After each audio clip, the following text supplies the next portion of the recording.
It's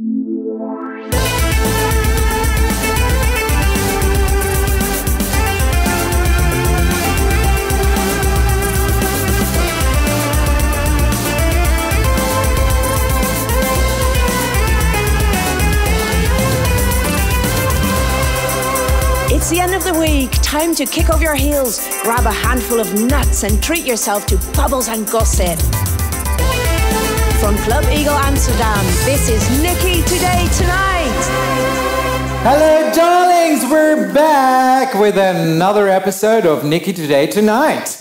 How was your week, Dirk? It was quite busy, actually, yeah. Yeah, what did you do? Well, I had to make this show, didn't I? Yeah, that's true. It's quite a kerfuffle, yeah. Yeah. Well, we've got a great program lined up for you tonight. We've got wonderful guests. And it's actually a weird week because there are two major things happening. What's The House of Gucci, the film? Oh, okay. Is out.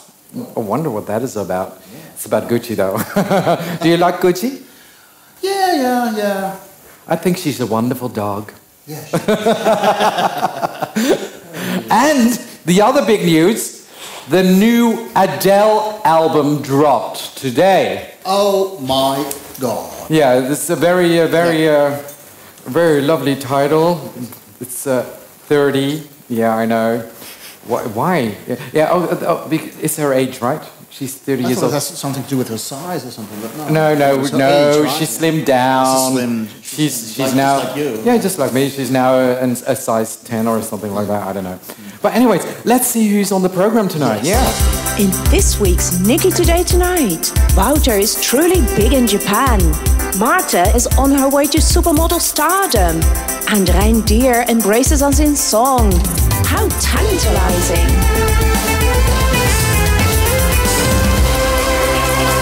Well, we've got a really great jazz singer right now. He is the one and only Wouter Hamel. Come down, please. Oh my goodness, he is great. Keep it going, I'm not there yet. Hello, darling. Wow, I love what you're wearing. Oh, sorry, I'm blocking all this. No. Hello. Hey, hello. Grab yourself a drink, sit down. Yeah.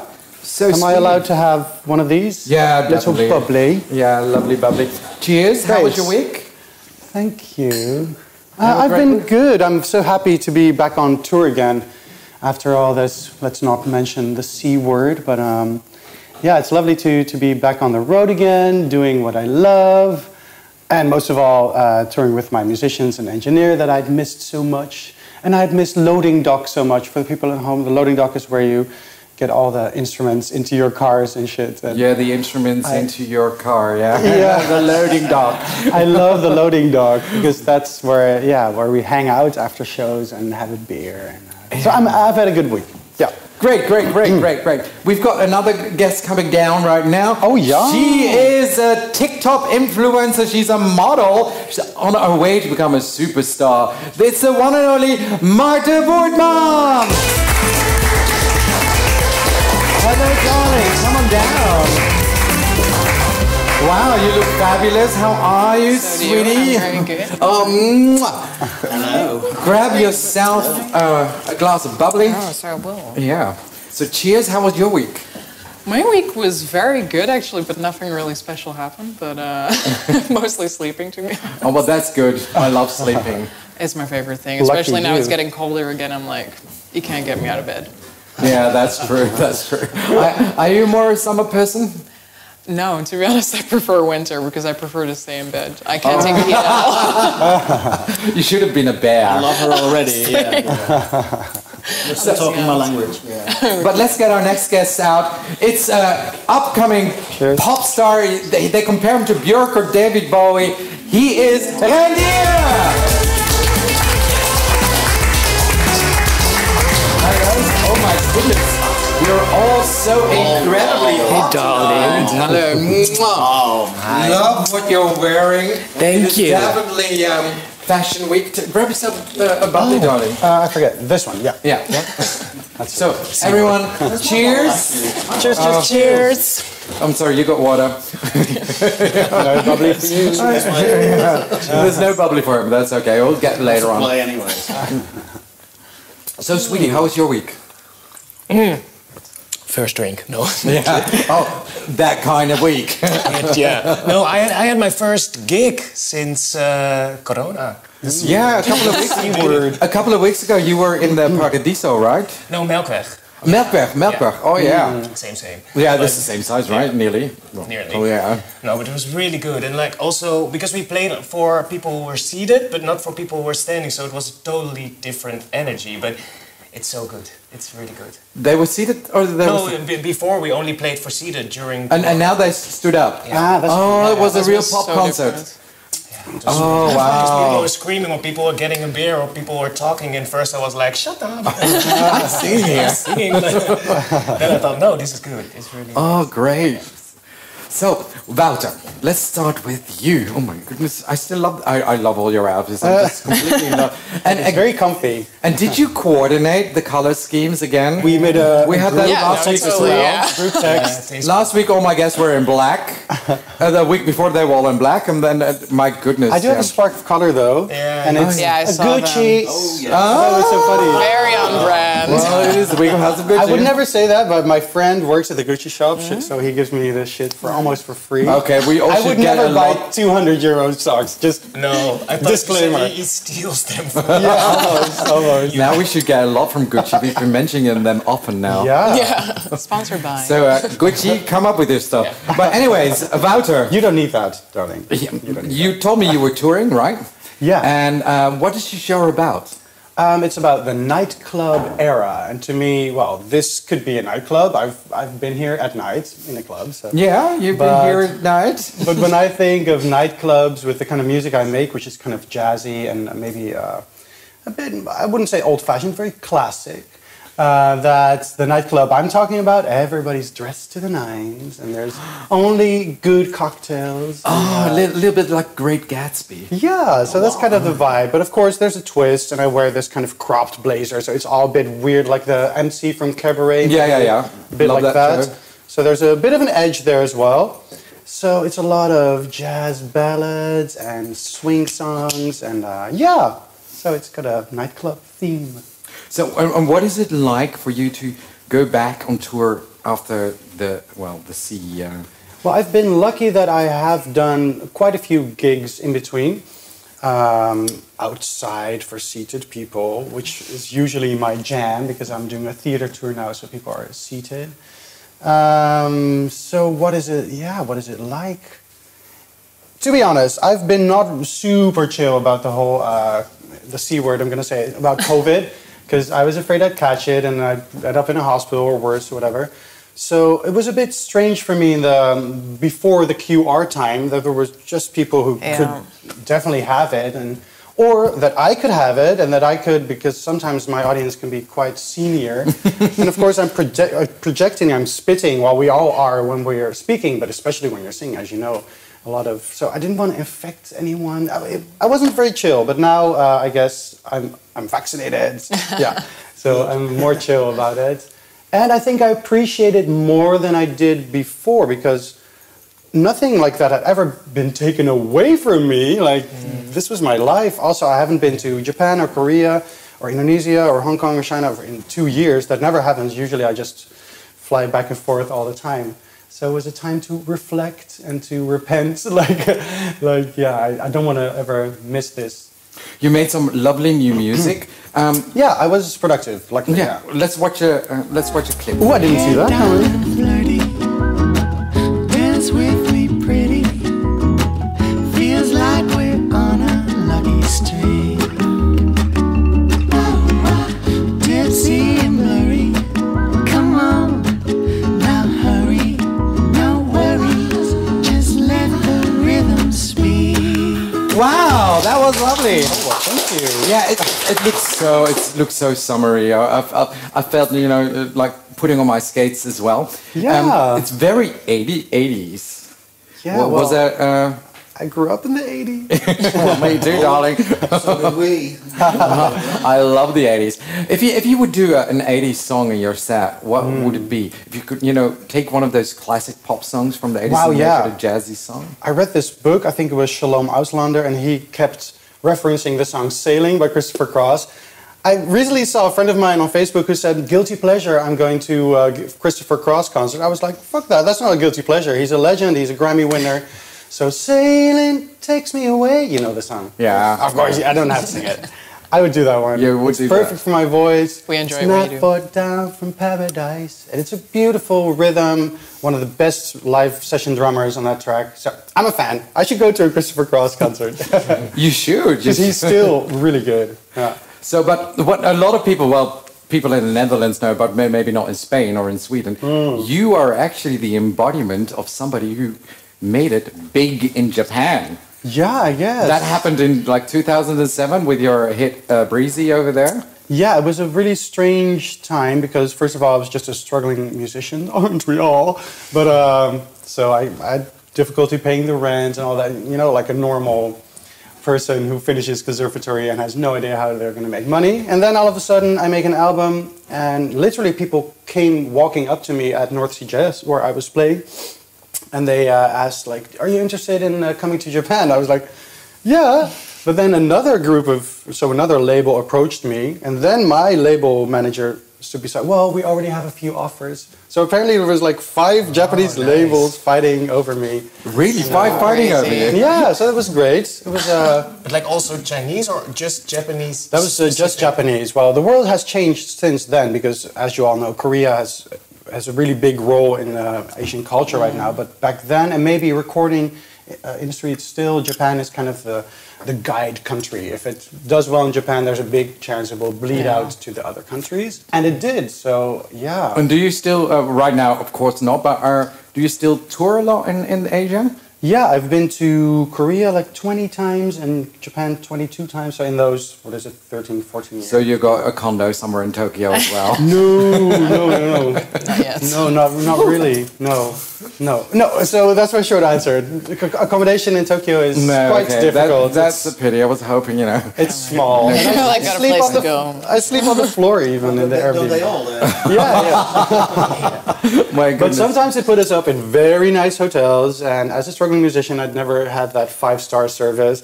It's very dangerous. You could get used to it, but yeah. So you played with legends, big people, but you also recently performed for the Queen of the Netherlands. Ah, yeah. How was that? There's a whole history, actually. I was a weirdo. Once at a benefit, like maybe 2007, 2008, I had to perform for them, like in a whole lineup with Lisbeth List. You must know Lisbeth List in Germany, you know.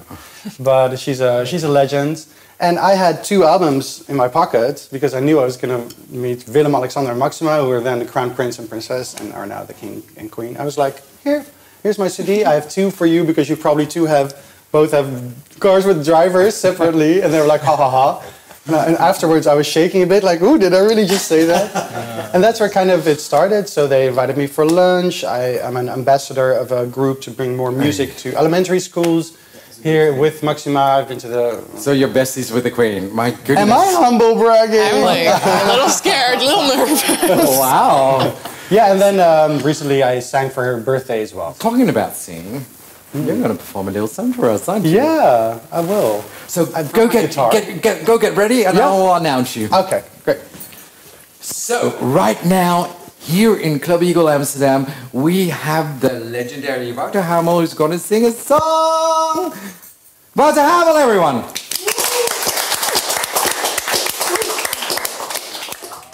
Ba-da-doo, da-da-doo, da-da-doo, no-ba-doo, ba-boo-bow.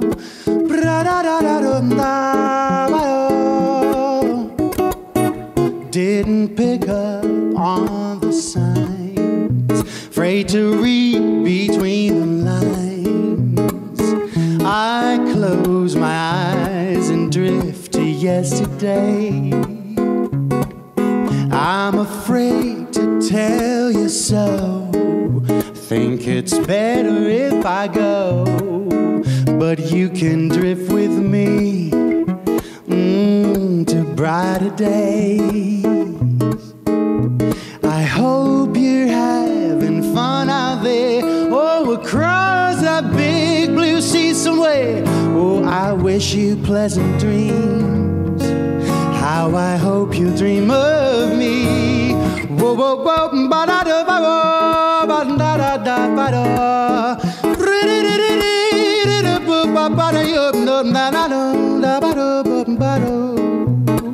Ba ba ba ba ba ba ba. Think I've walked these streets before, and I've knocked on every door. I close my eyes and drift to yesterday.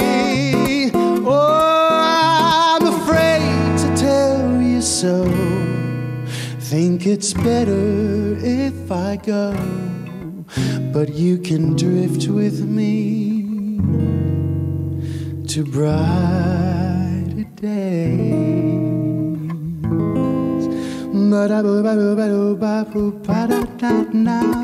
ba-da-da now, ba-da-da now, shwa-da-da now, ba-di-di-di,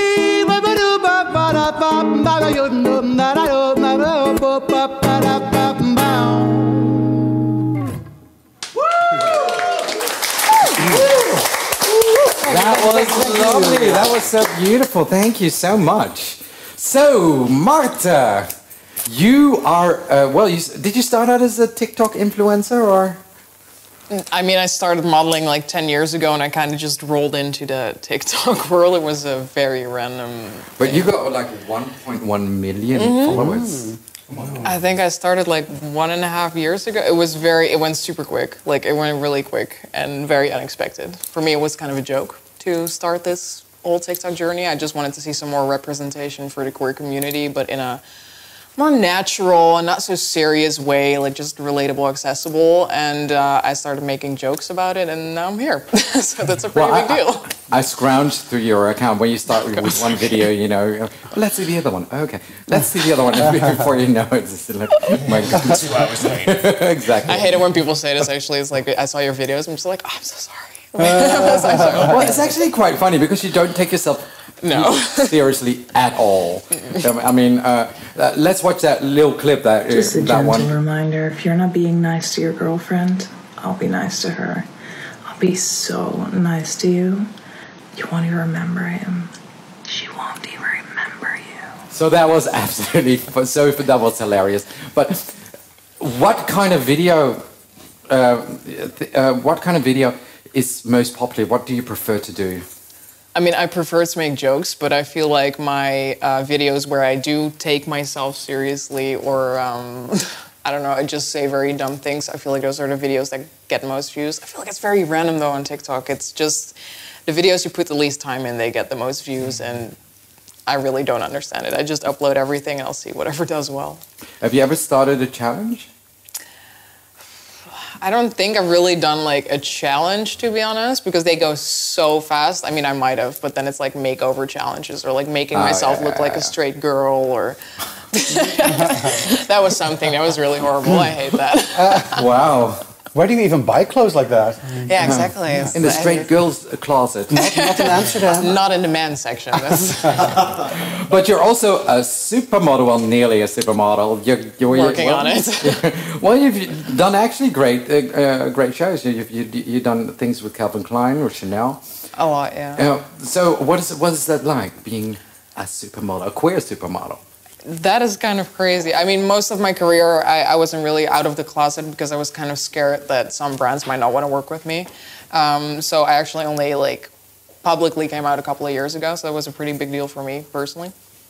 That was definitely a thing because there were definitely some brands that didn't want to work with me at the time when I did come out. Really? They just stopped the... Yeah, like they didn't want a queer model, which is fine because I don't want to work with homophobes anyway. So I'm like, okay, whatever. Yeah, you don't want to work with them. You don't want to model for bigots. No. Amen. So it's actually great now. Like whenever I do get booked, I am booked for who I am, and like people know who I am, and that's honestly such an amazing chance. It's really crazy. And the weird thing is, you'll never know what jobs you missed because of it. Because I'm super out, you know. So it's not at the very beginning, like a couple of years. Yeah. And well, it's not always smart to do commercially. And I've had so many people tell me, probably you've had models, older models, so I'm like, keep it quiet. Because they mean well for you, like they want you to do well financially. But I think to be well spiritually, you have to Yeah, be honest and be yourself fully, especially in 2021. For real. I know, right? So I'm proud of you. Yeah, Was it's it also very because you freeing. work in Japan a lot? Or you... Oh yeah. I was not allowed to talk about that. Yeah. But the same thing, for instance, my family's from Indonesia. So when they asked me, so where's your family from? I was honest, and I said Indonesia. And the label rep was like, don't say anything. Don't talk about, for people in Europe who don't know that, Japan occupied Indonesia, and my whole family was in camps and shit. So I was not really allowed to talk about that because it's sensitive. But then apparently my sexuality is sensitive too. So, Yeah, but that is for a lot of people. But at this point, I'm like, I mean, look at me, and you know that like I'm not straight. I don't think I look like. I don't know. Is there actually a model? Is there actually a brand that you really want to do something for, a designer? Model? I think Yves Saint Laurent. That would be like, I think it would be really awesome. I you just love the fit like there. raw Yeah. rock and roll kind of style. Like, So, Yves Saint Laurent, call her. But you're an open queer woman, and you're dating somebody from my home country. Yeah, you're dating the one and only actress Adelaide Kane. How's that? I mean, she's the star, of course. It's definitely something to get used to, especially because she hasn't like openly dated women before. So a lot of people were quite surprised and angry at me for making her gay. Oh, really? The internet is so lovely, yeah? It's just really funny to read the comments, but to be honest, people were very positive about it. I did get some like threatening mails saying that people would murder me if I would like break her heart and fun stuff like that. Oh, but, wow. Oh, my God. it's, You got both sides of the coin. It keeps it spicy, It's like keeps it interesting. So it's definitely something, very intense. But she's an amazing person, so I really can't complain. It's worth it. Yeah, you also made a video a couple of months ago, I think, with her eating the Dutch treats and stuff. Yeah. That was hilarious, by the way. She hated them. Yeah, I know. She hated everything except for stroopwafels. Yeah, she's a very picky eater. She has like very much with sensory, so she was like, especially eating licorice and stuff. She was just like, ugh. Yeah, the way we eat licorice is crazy. In Italy, they take like this bit, and we take a kilo. Just everything. I know. That's crazy. We eat one bag a go. But also when you're sick, always. Did you that's also super Something Dutch, right? salty. Yeah, for real. It's for your throat. Yeah, She's an actress. Are you considering going that route as well? I've been trying. I actually had my first premiere for Anna Plus recently. Yeah, that's going to be in And, Netflix next year, right? Yes, true, in 2022.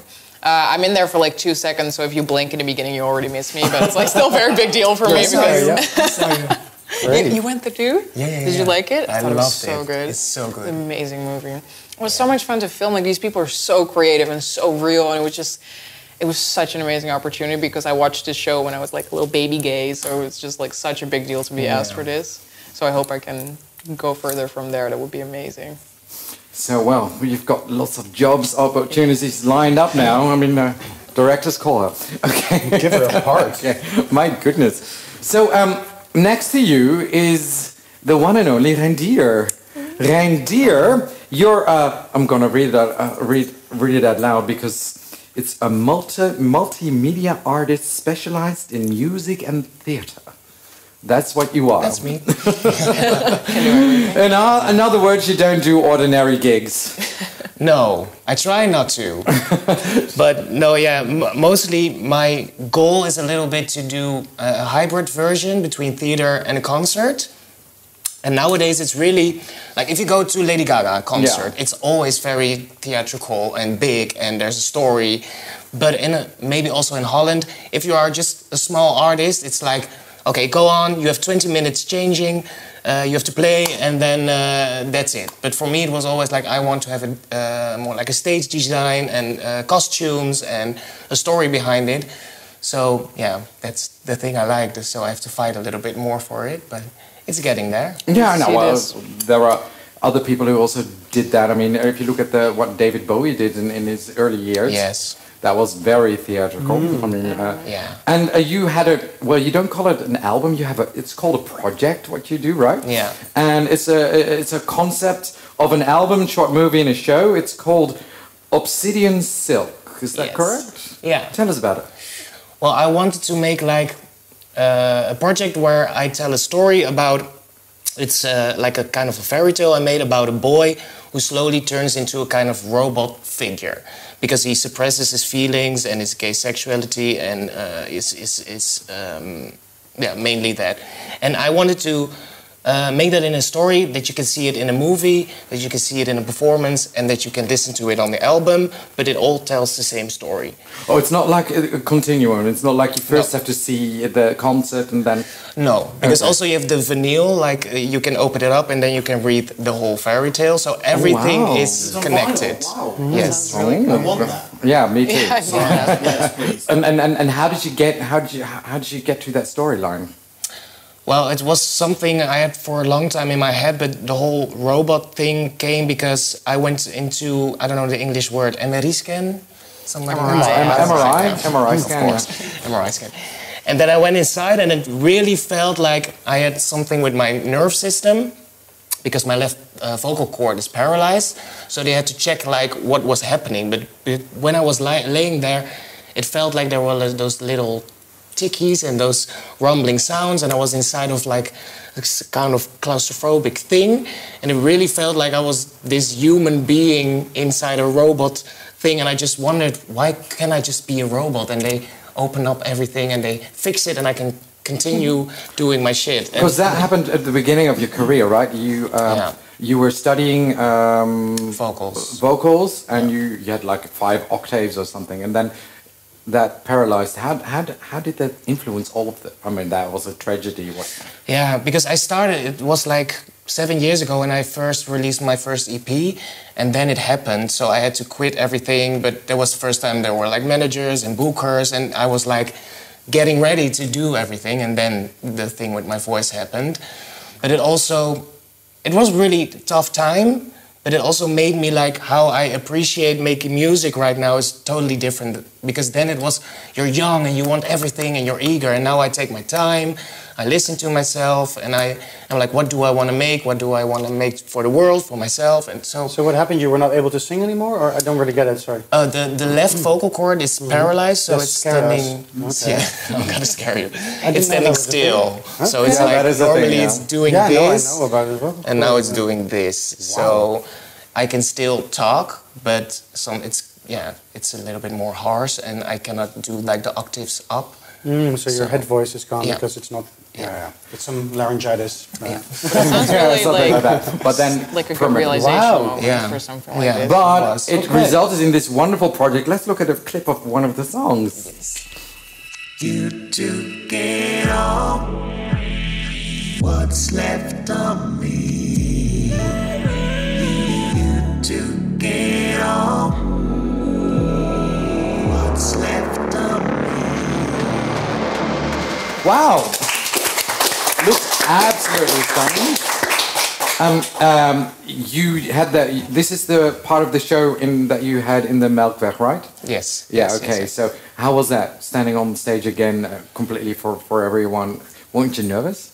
Yeah, I was not that nervous. I was more like exciting. I don't know how it was for you, but I want to do.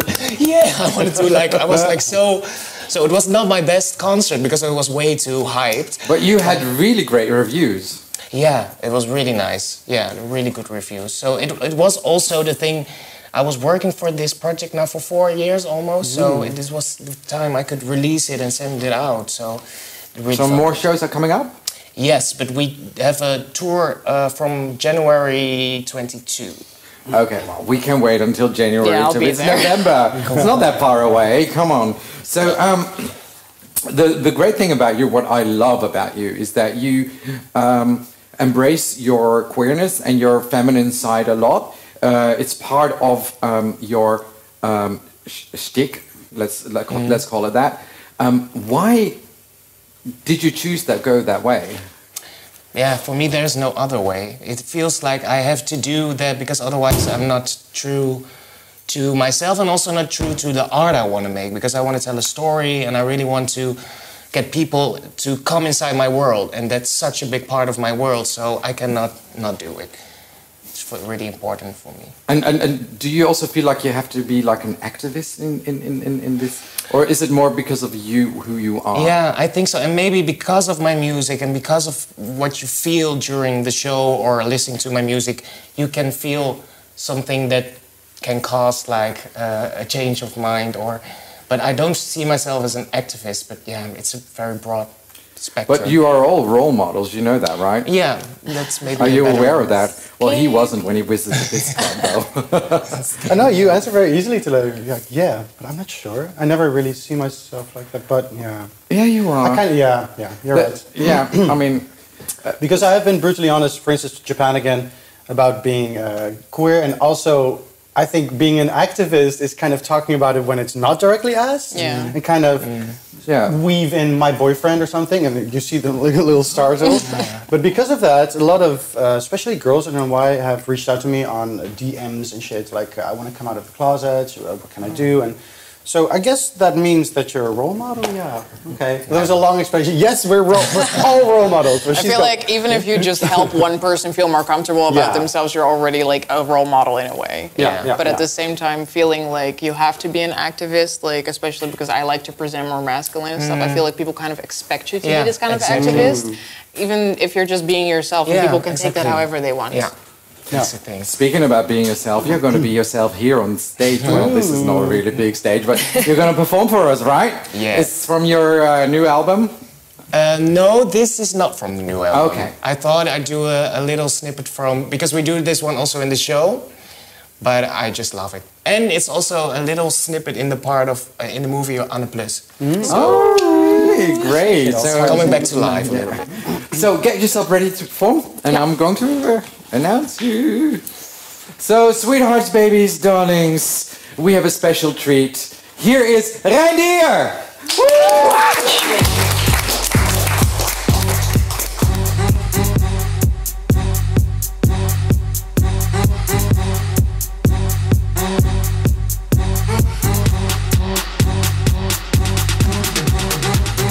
Take a good look at me now. I can tell you like it by your red cheeks, baby. Ha! Do you like it when I move like that? I'm gonna rule the internet. Watch me. You can watch me from the front row, baby. Watch me. You can watch me from the front row, baby.